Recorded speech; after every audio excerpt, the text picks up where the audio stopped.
no auge da pandemia aqui no Brasil, os hospitais de campanha que eles fizeram não estão sendo ocupados, vão desativar, acho que o Hospital do Pacaembu, e nós estamos pagando R$2.000 por leito aqui no Einstein, e gente que trabalha no Hospital de campanha do Pacaembu é gente do Einstein, não dá para entender esse tipo de associação. O Hospital de campanha do AMB tem 1.400 leitos ou 1.000 leitos, não tem ninguém lá dentro. Aqui no Hospital do Pacaembu tem 33 pessoas, entendeu? No AMB, 216. Cada leito custou no AMB R$3.800.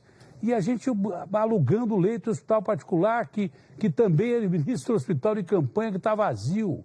Quer dizer, quem está administrando o hospital de campanha prefere mandar o paciente para onde? Para onde ele recebe R$2.000 por leito ou para o hospital de campanha? São coisas que a gente não entende.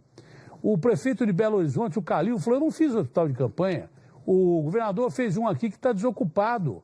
Ele falou, quem salva a vida não é respirador, é gente. Eu investi no sistema de saúde pública aqui, contratei médicos, enfermeiros e tal. Eu não entendo mais nada. E agora, o que ninguém está entendendo no mundo é por que a América Latina está colocando todo mundo na rua. A gente entende, né? Porque fecharam uma economia pobre antes do tempo, com gente quebrada, e o cara não aguenta ficar em casa com o filho morrendo de fome. Então o cara sai para a rua, mesmo arriscado de morrer contaminado. Qual é o alerta da OMS sobre o crescimento de casos na América Latina? Os Estados Unidos também está acontecendo coisa parecida, em outros estados que não foram contaminados. Mas, enfim, para a América Latina a previsão é muito ruim, porque a gente está abrindo no momento completamente errado. Já viu o Chad direto de Genebra? Desculpa ter estragado a sua noite aí, mas você já volta para ficar tranquilo aí, rapidão, só para que você me dê essas informações que são fundamentais, porque o brasileiro está tão confuso que ele nem sabe mais o que fazer, como é que pode soltar tanta gente no meio de uma pandemia. E o pior, primeiro, reduziram a frota de ônibus, aí o transporte coletivo andou completamente lotado com gente em pé. Aí o prefeito tirou o secretário porque estava circulando com gente em pé. A gente vê que no desconfinamento aí na Europa, como eles chamam, os países em que tem queda de casos, hoje acho que na França morreram 11, 12 pessoas ou coisa assim, é o último país que eu estava lendo. Mesmo assim, a preocupação é o transporte coletivo, não pode trafegar lotado. Como a preocupação é volta às aulas, a volta às aulas está marcada para setembro aqui, já eu vou falar com o secretário de saúde, mas o transporte coletivo é vital. Aqui, eles diminuíram a frota, encheram os ônibus. Agora, o que eles vão fazer? Aumentaram a frota de novo. E agora vão diminuir de novo, quer dizer, ninguém entende mais nada. Jamil, essa é a chamada bomba química, né? Não tem uma bomba biológica pior do que essa.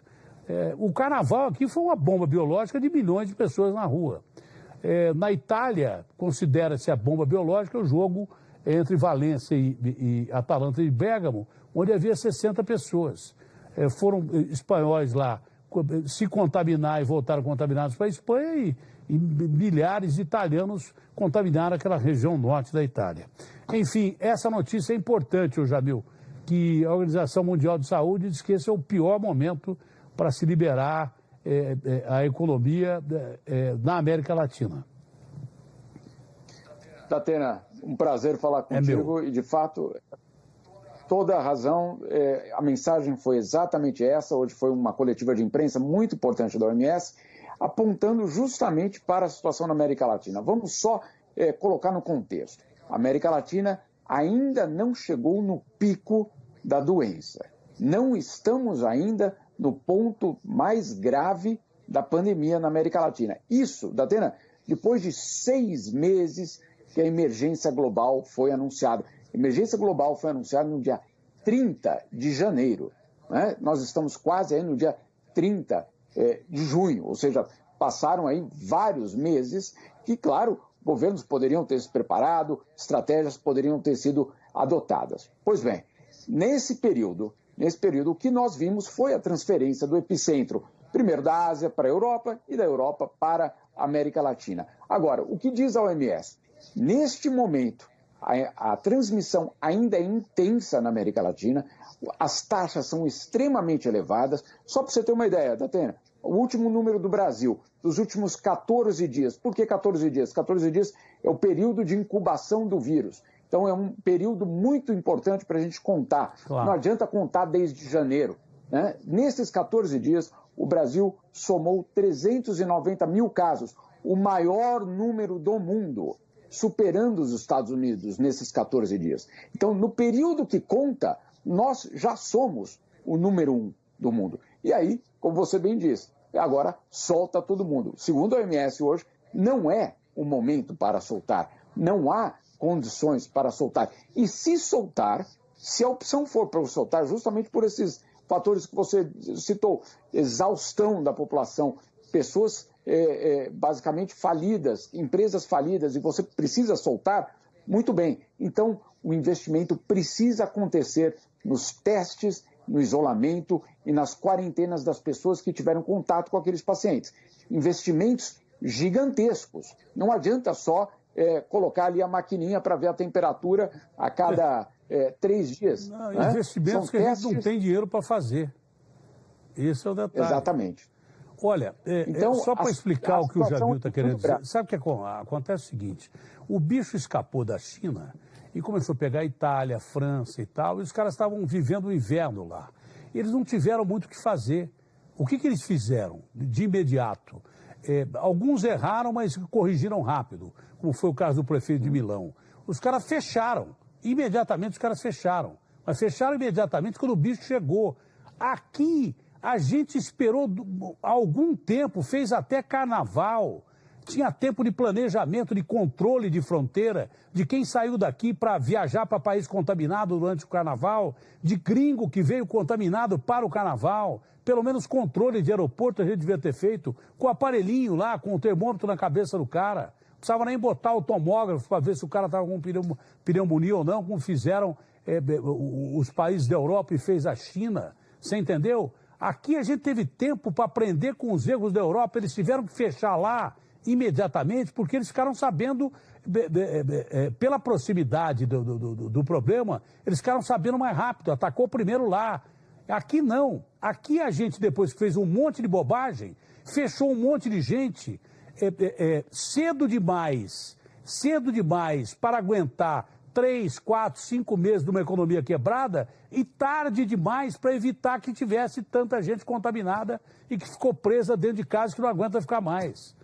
E que, segundo a OMS, essa é a última pergunta que eu faço ao Jamil, muita gente vai ser obrigada, como já está dizendo o governador de Belo Horizonte ou o prefeito de Belo Horizonte, muita gente que flexibilizou vai ser obrigada a voltar atrás, porque senão vai matar gente pra caramba.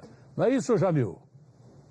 Exatamente, Datena. Sem esses investimentos, a única opção que a OMS diz que a América Latina tem é de voltar o confinamento, de voltar às quarentenas, o que seria para a economia, obviamente, algo desastroso, o que teria um impacto muito grande, mas a OMS insiste. Hoje não existe controle da doença na América Latina. Ela está fora de controle, Datena. E aí as opções são poucas. Infelizmente, neste momento, as opções são poucas. E só para completar, na semana que vem, nós vamos chegar nos 10 milhões de casos no mundo. A média está sendo de 1 milhão por semana no mundo. Só para a gente ter uma ideia do que isso significa. No primeiro mês inteiro da doença, foram contaminadas 10 mil pessoas, no primeiro mês inteiro. Em uma semana, você tem aí uma média de 1 milhão de novos infectados. Eu não sei se nós vamos bater em números absolutos os americanos, em termos de casos, a gente já tem quase metade, em termos de mortos, de infectados ou mortos. Mas a gente tem tudo para isso, que a gente não tem o dinheiro que eles têm para combater a pandemia, a gente não tem a tecnologia que eles têm para combater a pandemia, até em números absolutos a gente pode superar os Estados Unidos. Então está mais do que provado que nós erramos em tudo, na ciência e também na economia. Tem gente morrendo de fome pra caramba no Brasil e tem gente morrendo de Covid pra caramba no Brasil e tem gente contaminado pra caramba no Brasil. Jamil, obrigado pelo seu tempo. Um abraço. Que horas são aí em Genebra, hein? 11h06 da noite. Quase amanhã. Volta pra lá, Jamil. Desculpa te atrapalhar. Abraço grande, espero que seja perto aí.